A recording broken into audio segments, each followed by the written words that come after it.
2025 United Nations General Assembly, Vice President Kashim Shettima leads Nigeria's delegation.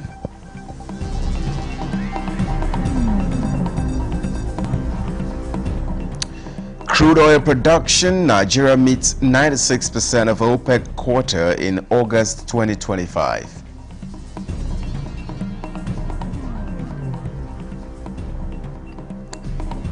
And ban on open grazing in Federal Capital Territory. Ministry of Agriculture revamps grazing reserves.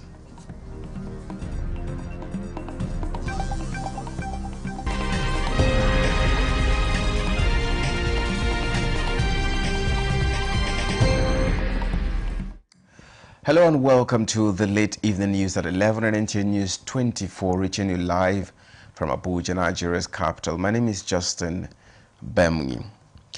And now, as the 80th session of the UN General Assembly convenes, Nigeria stands ready to contribute meaningfully to global discourse on peace, security, development, and climate change. A statement by the Ministry of Foreign Affairs informs that the Vice President Kashim Shettima will lead Nigeria's delegation to the 80th session of the United Nations General Assembly, UNGA 80, in New York from September 23rd to 30th, 2025. The Vice President is scheduled to address the General Assembly on 24th September 2025, where Nigeria will highlight the country's contributions to international cooperation, regional and global peace and security, and measures to tackle the multifaceted impact of climate change. The delegation will include the Minister of Foreign Affairs, Yusuf Tuga, alongside other ministers and senior government officials who are expected to work closely towards strengthening Nigeria's position as a constructive partner in addressing the most urgent challenges facing the global community, while advancing national interests and regional stability. It adds that this year's UNGA session, themed Better Together, 80 years and more for peace, development and human rights, marks a significant milestone in international cooperation and multilateralism. The theme reflects the enduring commitment of the global community to inclusivity, cooperation and shared solutions to pressing global challenges, while reaffirming the United Nations' central role in fostering peace, development and human rights worldwide. Nigeria's participation at the UNGA 80 will reinforce its commitment to achieving the 2030 Sustainable Development Goals, while leveraging the opportunity to showcase the country's economic potential and democratic resilience. In addition to the general debate, Nigeria will actively participate in several high-level side events, such as that for the peaceful settlement of the question of Palestine and the implementation of the two-state solution co-chaired by France and Saudi Arabia. Another high-level roundtable on energy, oil and gas, minerals, opportunities in the Gulf of Guinea, a roadmap for peace and security, and Forward Africa Leaders Symposium 2025, hosted by the African Peer Review Mechanism, to discuss Africa's digital transformation, fintech, and policy framework of AFCFTA protocol on digital trade, among others. Now, Nigeria's upstream oil sector recorded a year-on-year increase in output, averaging 1.63 million barrels per day of crude oil and condensates in August 2025, up from 1.8 million barrels per day in the same period last year. This is based on crude oil and condensate production for August 2025, released by the Nigerian Main Upstream Petroleum Regulatory Commission, and a breakdown of August 2025 production comprises 1.43 million barrels per day of crude oil, which grew 5.47% compared to August last year, which posted a daily crude oil average of 1.36 million barrels per day. This reflects a steady recovery and improved operational performance across the country. Notably, Nigeria's crude oil output in August met 96% of its OPEC quota, which is set at 1.5 million barrels per day. This demonstrates the country's capacity to meet its production targets under the OPEC agreement.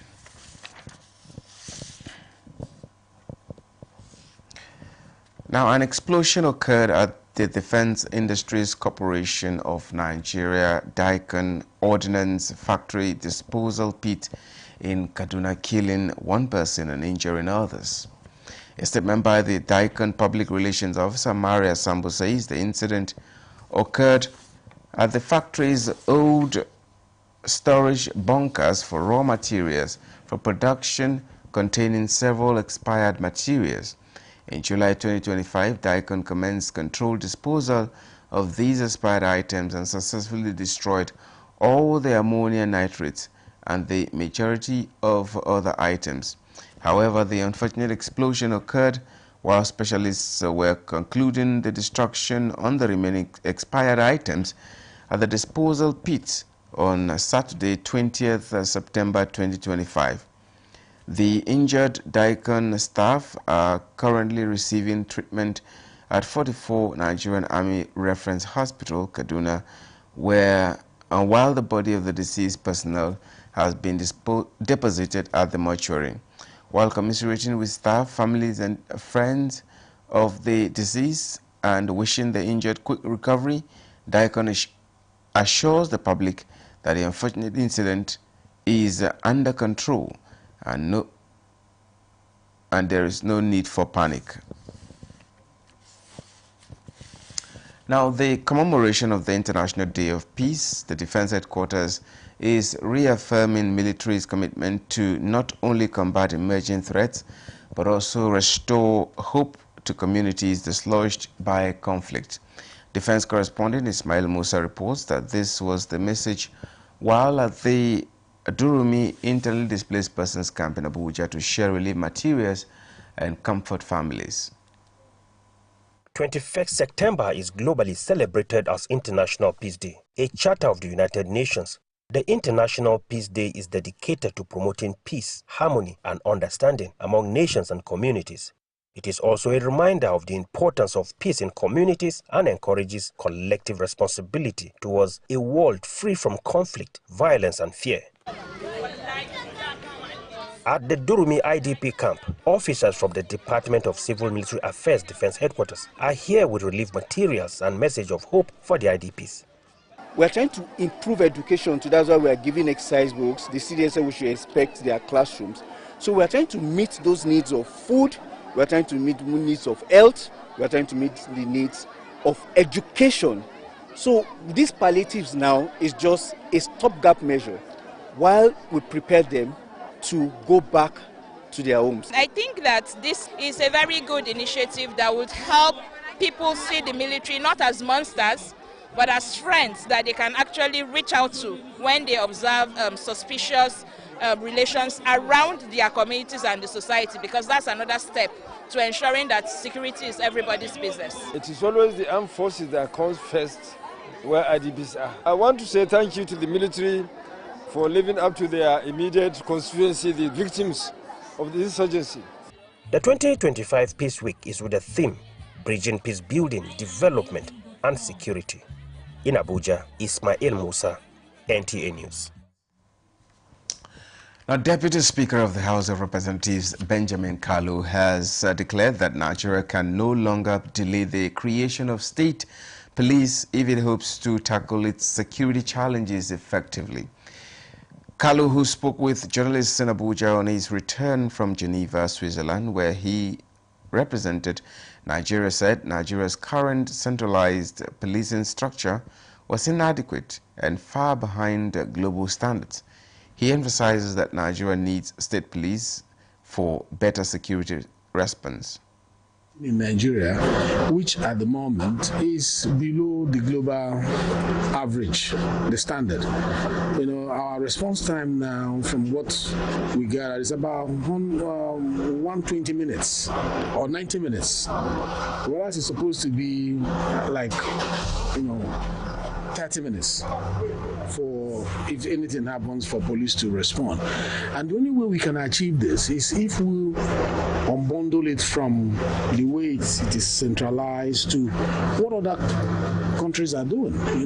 Municipal police, state police, and just like the Constitution is clear on what is on the exclusive list and what is on the concurrent list, certain subject matters will not be handled by state police, while exclusive matters will be handled by federal police.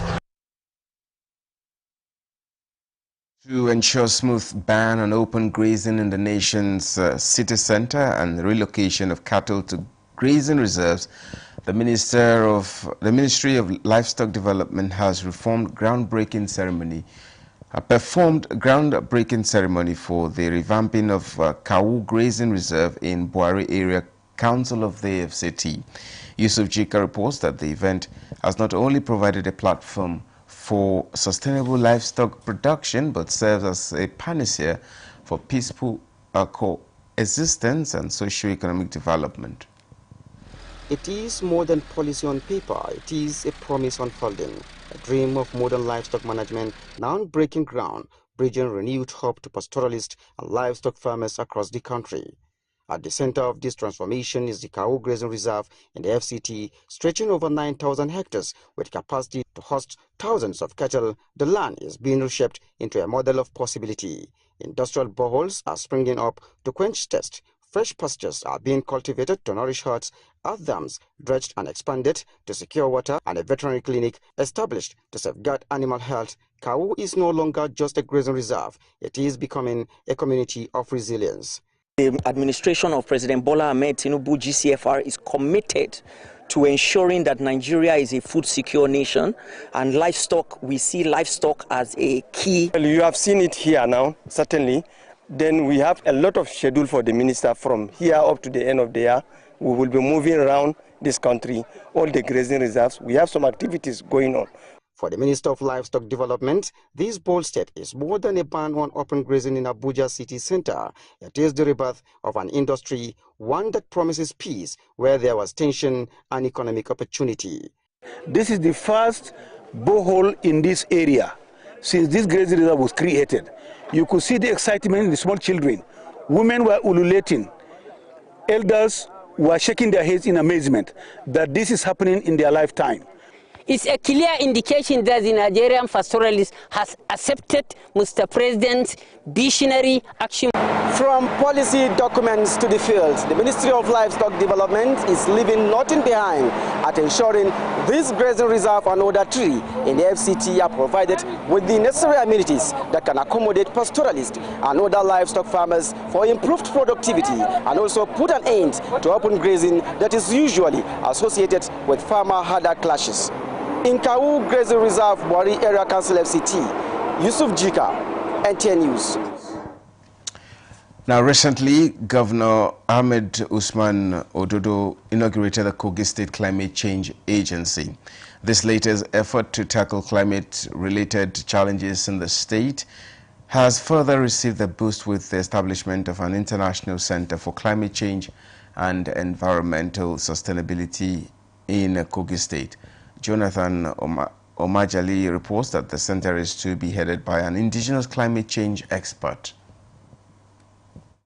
Memories of the devastating floods in 2012 and 2022 remain vivid in the minds of many who lost their loved ones, homes and valuables. With flash floods now becoming an almost yearly occurrence in Kogi State, stakeholders from different sectors are stepping up efforts to prevent future disasters driven by the effects of climate change. It is our support for interdisciplinary research, collaboration, and knowledge sharing. The center will be spearheaded by award-winning climate scientist, Professor Emeritus Jimmy Aduguki, alongside other experts in the university. The goal of this center, therefore, is to figure out how to use the very best that we have in terms of our intellectual resources, in terms of our research capabilities, to address the economic potential of this region, both from an environmental point of view, in addressing the flood issues, the climate change related issues, but also from an economic sustainability, environmental sustainability point of view. We believe that Kogi State and Lokoja can be the engine of a new Nigeria, the engine of growth of a new Nigeria that will basically harness the potential of the entire Middle Belt region. We in the academia, we have been saying that such policy document, the university should be the driver. As Nigeria, and indeed the world, race against time to curb the devastating impact of climate change, the center is poised to play a pivotal role not just in Kogi State, but far beyond its borders.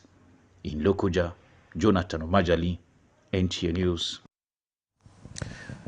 You're watching the news on NTA News 24. We now take a short break. We'll be back in a moment to stay with us. Feel the power of precision, engineered to perfection.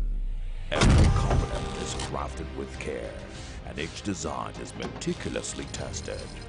From concept to creation, our engineers push the boundaries of technology, seamlessly blend in performance and sustainability with a deep commitment to African ingenuity. Introducing the CNG Boss, a remarkable achievement in engineering designed to operate on compressed natural gas, a cleaner and more sustainable fuel alternative. At Innocent Vehicles, we proudly lead the way in creating greener mobility across Africa. And it doesn't stop there. From SUVs to sedans, spacious buses to electric cars, Innocent offers a wide range of models designed to meet every need. Innocent Vehicle, the pride of African roads. This is NTA News 24. Now, the First Lady of the Federal Republic of Nigeria, Senator Oluremi Tinubu, has again extended financial support to women entrepreneurs in Kaduna State. The First Lady was represented at the event by the Kaduna State Commissioner for Business, Innovation and Technology, Mohammed Umar Jingi reports. Manuel is among many women entrepreneurs who gathered here to receive support from the First Lady. And we want to say we will support the regime APC, will support Tinubu, will support Ubasani. Through the Renewed Hope Initiative and the Tony Elumelu Foundation, grants were given to support these women entrepreneurs across Kaduna State. I tell them thank you very much. May God keep them and may God help them. The jubilation and dances of excitement that captures the attention of the representative of the First Lady while on stage to deliver her message. After the dances and show of excitement, she delivered her message. Let me emphasize that this is not a loan. It is a grant and a seed of renewed hope to help you recapitalize your existing businesses.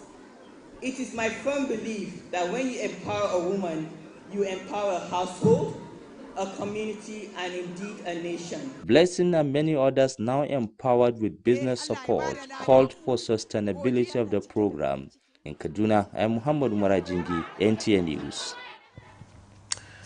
As the world marks 2025 World Peace Day, Nigerians must reflect on the need to continue to advocate for peaceful coexistence in spite of differences.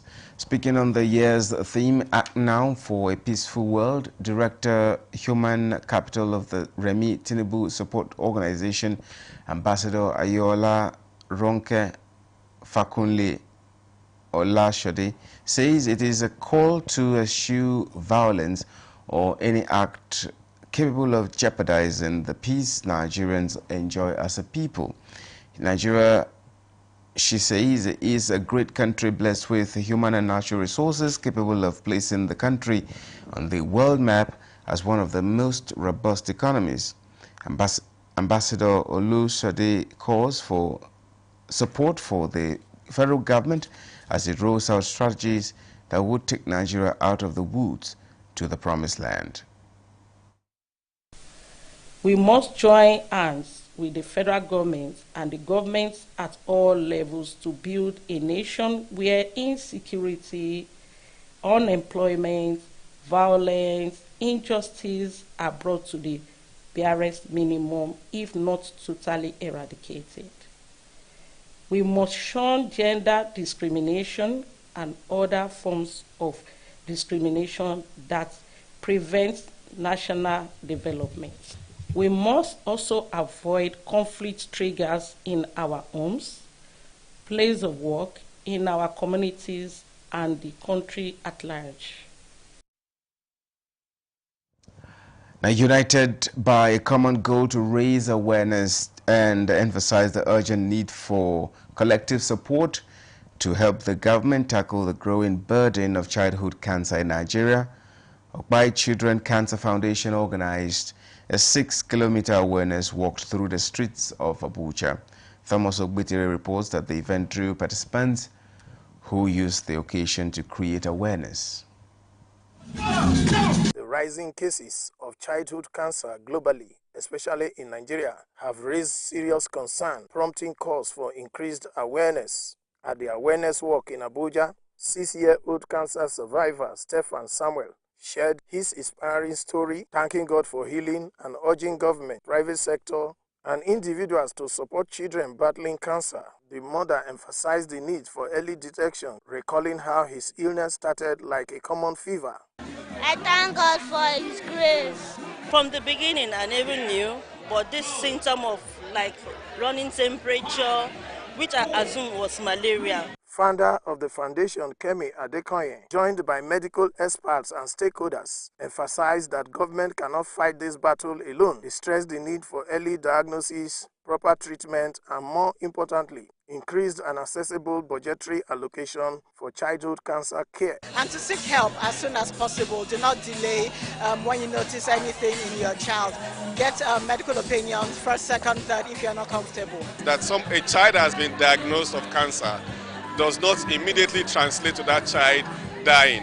Don't overlook any symptoms, anything that is actually strange that is going on, because the symptoms of childhood cancer look like regular malaria and typhoid. So once you see something, don't self-medicate. No, we also want to use the opportunity to call the National Assembly, to ensure that in 2026 budget, that special packages should be included for childhood cancer. We shouldn't leave it to the government. Individuals and organizations should come in so that they will complement the government efforts. With every step, the message was clear. Together, we can fight childhood cancer one step at a time. In Abuja, Thomas Ogbeteri, NTA News. Now, family, friends, and loved ones gathered to pay their respects in memory of the late and remarkable Alhaji Abdul Ganiu Obatoibo through a special Fidal prayer. The gathering offered supplications and readings from the Holy Quran to honor his legacy, celebrate his life, and pray for his soul. Sheikh Muhammad Dati, who witnessed the Fidal prayers, reports that the NTA News 24 general manager was among the notable personalities in attendance.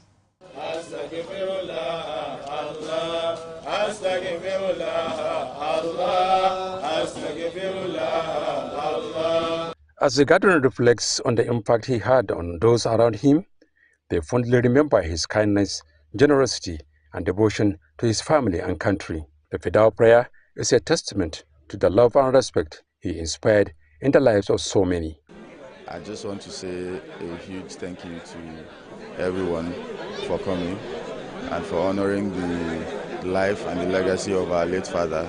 This is just a testament to the kind of person he was. If you ever spent a minute, a day, an hour with him, you know the kind of person he is, and he was a truly honorable man, a very honest. I will just say it has happened, and we wish him peace, eternal rest in Al-Jannah Firdaus. The word humanity, as you talked about, encapsulates his personality. He was a very remarkable person, always willing to give, always wanting to give, always willing to sacrifice. Family, friends and loved ones describe late Abdul Ganiyu as a humble and generous person who touched many lives. One single Nigerian with multiple competencies. We pray the Almighty God to continue to uphold him. He was a very good man. He was a philanthropist. He loved his community. He has done a lot of things to touch the lives of so many people, not just in his immediate community, but in the larger community. He's a mentor, he's a father, he's a big builder, and he's a freeborn of Yamoye. It was a moment of remembrance, reflection, and prayers as family, friends, and loved ones from Kogi State came together to celebrate the life and legacy of the late Abdul Ganiyu Obatoyimbo. In Abuja, Shio Muhammad Datti, NTA News. This is where we end the news at 11 on NTA News 24. Thank you so much for being a part of it. My name is Justin Beming. To have a wonderful night rest.